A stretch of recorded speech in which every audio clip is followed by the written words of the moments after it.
उस भीड़ तंत्र का साथ नहीं देते हैं। क्या कहेंगे भाभी? आपके इसी बात से मैं शुरू करता हूँ। एक प्रसिद्ध कवि हैं उदय प्रताप सिंह, मुलायम सिंह यादव के गुरु हैं। उनकी एक बड़ी दिलचस्प और बहुत ही अच्छी कविता है। न मेरा है न तेरा है ये हिंदुस्तान सबका है, नहीं समझी गई ये बात तो नुकसान सबका है। दरअसल इस कविता की ये दो लाइनें हैं शुरुआती, इस मर्म को हिंदुस्तान समझ नहीं पा रहा है। कुछ बड़े लोग कुछ बातें ऐसी कह जाते हैं जिनका असर समाज पे होना चाहिए। समाज का एक वर्ग उस पर सोचता भी है, बार बार मंथन भी करता है। हम लोग भारत और पाकिस्तान इस बुनियाद पर खड़ी है, एक दंगे के बाद इस देश का निर्माण हुआ है, लेकिन उस देश के निर्माण के बाद भी दंगे हुए हैं। लेकिन अब जो माहौल है उसमें दंगा सृजित करने की जो कोशिश दिखाई देती है उसकी हम अभी आलोचना कर रहे हैं, उसकी मजम्मत कर रहे हैं। आपने जो सवाल पूछा बुलडोजर का, मैं अब उस पर आता हूँ। बुलडोजर एक ऐसा हथियार, राजनीतिक टूल की तरह इस्तेमाल इस वक्त हो रहा है जिससे लगता है कि ये बुलडोजर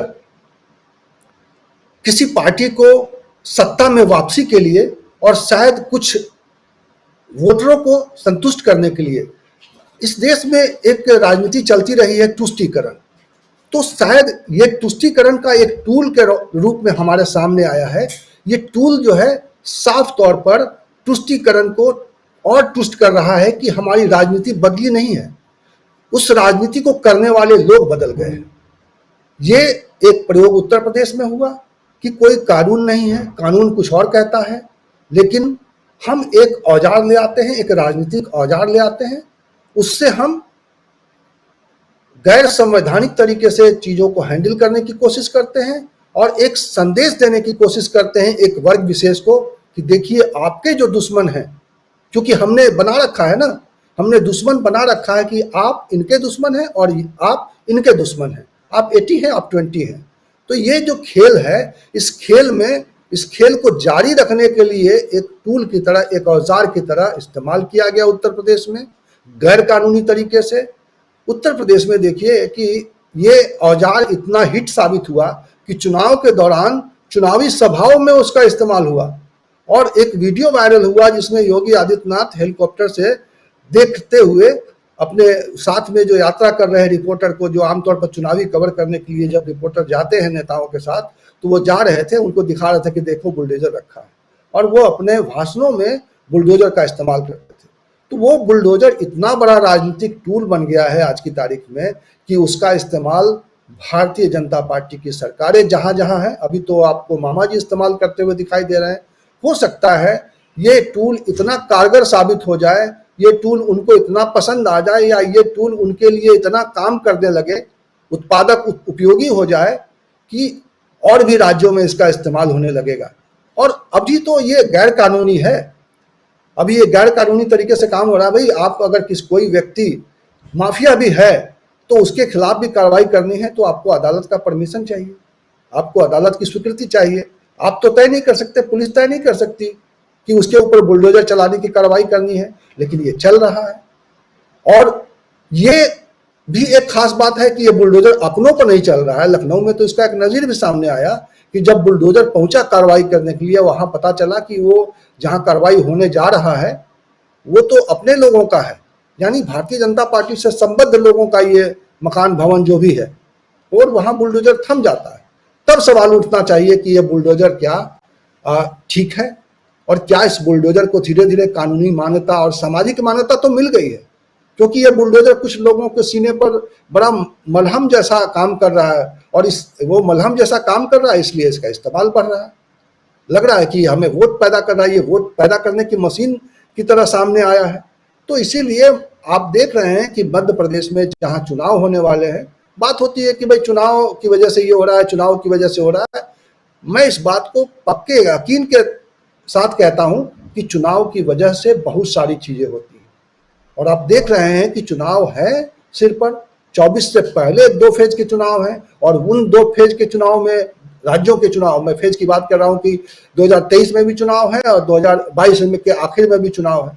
तो इन चुनावों को देखते हुए भी ढेर सारे इस तरह के जो कह सकते हैं कि टूल के इस्तेमाल किए जा रहे हैं ताकि ये विभाजन की लकीर को चौड़ा किया जाता रहे, इस विभाजन को बढ़ाया जाता रहे, ताकि इस जो तुष्टीकरण को इसको और ताकतवर बनाया जा सके। इसकी कोशिश चल रही है और इसीलिए बुलडोजर चल रहा है। मध्य प्रदेश में बुलडोजर और मजबूत होता हुआ दिखाई देगा, क्योंकि बोलने वाला, रोकने वाला कोई नहीं है। जिस मीडिया की हम लोग चर्चा कर रहे हैं, जिस मीडिया की बात कर रहे हैं कि भाई मीडिया जो इतनी ताकतवर मानी जा रही थी, मीडिया सचमुच इतनी ताकतवर हो गई है। हम शुरुआत में, मैं अपना एक अनुभव बता देता हूं कि शुरुआत में जब हम लोग पत्रकारिता में आए थे, मैं 85 के आसपास मेरी एंट्री है पत्रकारिता में। अंतर्राष्ट्रीय युवा वर्ष मनाया जा रहा था, 1985 में मैं आया था पत्रकारिता में। तब हम लोग पत्रकारिता में जब आए थे, तब भी पत्रकारिता की स्थिति बहुत अच्छी नहीं थी।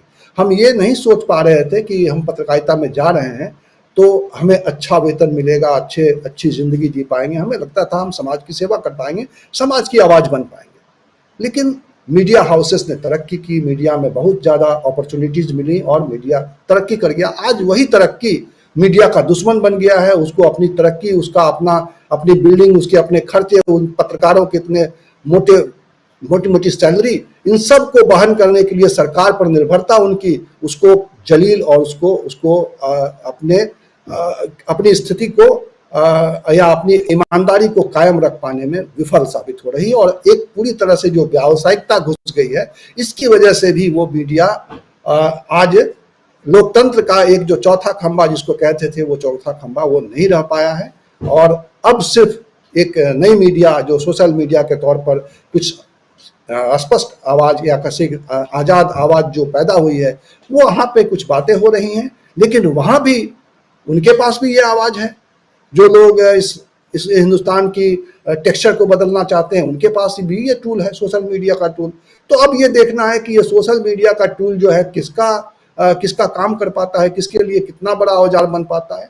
और ये चीज़ें भी इस माध्यम से भी इन चीज़ों को लेकर स्थापित करने की कोशिश हो रही है कि भाई बुलडोजर पर आप बात कीजिए तो 4 लोग कहने आ जाते हैं, सोशल मीडिया पर कमेंट में डाल देते हैं कि भाई इस बुलडोजर की वजह से कुछ लोगों को काबू करने में बड़ी कामयाबी मिली है, इसलिए बुलडोजर चलाने दीजिए सर, बुलडोजर चलना चाहिए। मैंने अभी एक वीडियो किया था जिसमें मैंने ये चर्चा की थी कि बुलडोजर ये गैर कानूनी है, तो उस पर इस तरह की प्रतिक्रियाएं भी आती हैं कि चलने दीजिए सर, इससे बड़े लोग काबू में हुए हैं, माफियाओं पर अब तक काबू कहाँ हो पाया था।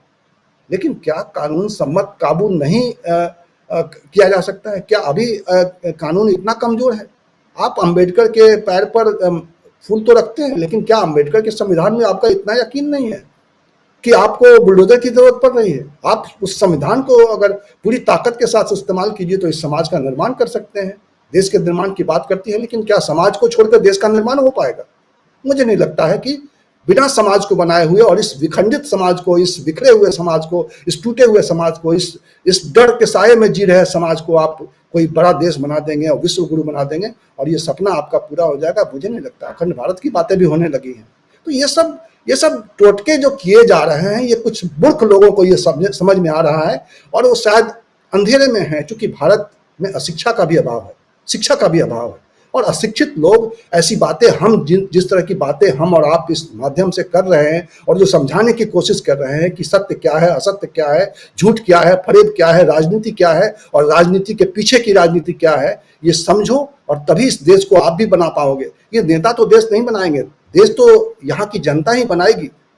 और इस जनता को ये समझना होगा कि देश को बनाने के लिए उनका सही सोचना, सही दिशा में सोच रखना और गलत को गलत कहना और पूरी हिम्मत के साथ गलत कहना, ये बहुत जरूरी हो गया आज की तारीख में। जेपी सिंह साहब, माफ करें, बहुत देर पहले आपने